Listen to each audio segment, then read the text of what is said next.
శ్రీశైలంలో కొనసాగుతున్న మహాశివరాత్రి బ్రహ్మోత్సవాలు 4వ రోజు మయూర వాహనంపై దర్శనమిచ్చారు స్వామి అమ్మవార్లు. నంద్యాల జిల్లా శ్రీశైలం మహాశివరాత్రి బ్రహ్మోత్సవాలు సంబరాలు అంబరన్నంటాయి. 4వ రోజు బ్రహ్మరాంబ సమేతుడైన మల్లికార్జున స్వామి మయూర వాహనంపై భక్తులకు దర్శనమిచ్చారు. శ్రీశైలం ఆలయం విద్యుత్ దీపకాంతులతో మిరిమిట్లు గొలుపుతూ భక్తులను ఆకట్టుకుంటుంది. ఆలయంలో ఉదయం నుండి రాత్రి వరకు అర్చకులు, వేద పండితులు ప్రత్యేక పూజలు నిర్వహించారు. బ్రహ్మరాంబ సమేత మల్లికార్జున స్వామి అమ్మవారి ఉత్సవ మూర్తులను అక్క మహాదేవి అలంకార మండపంలో మయూర వాహనంలో ఆవహింపచేసి అర్చక స్వాములు వాహన పూజలు నిర్వహించి ప్రత్యేక హారతులిచ్చారు.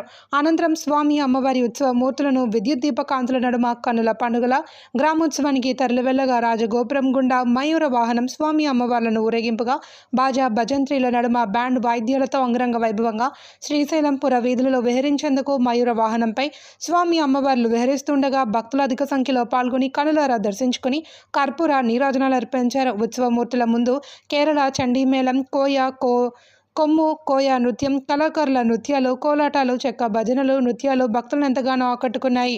ఈ వాహన సేవా పూజ కార్యక్రమంలో దేవస్థానం చైర్మన్ రమేష్ నాయుడు, ఈవో శ్రీనివాసరావు దంపతులు, ట్రస్ట్ బోర్డు మెంబర్లు, పెద్ద ఎత్తున భక్తులు పాల్గొన్నారు.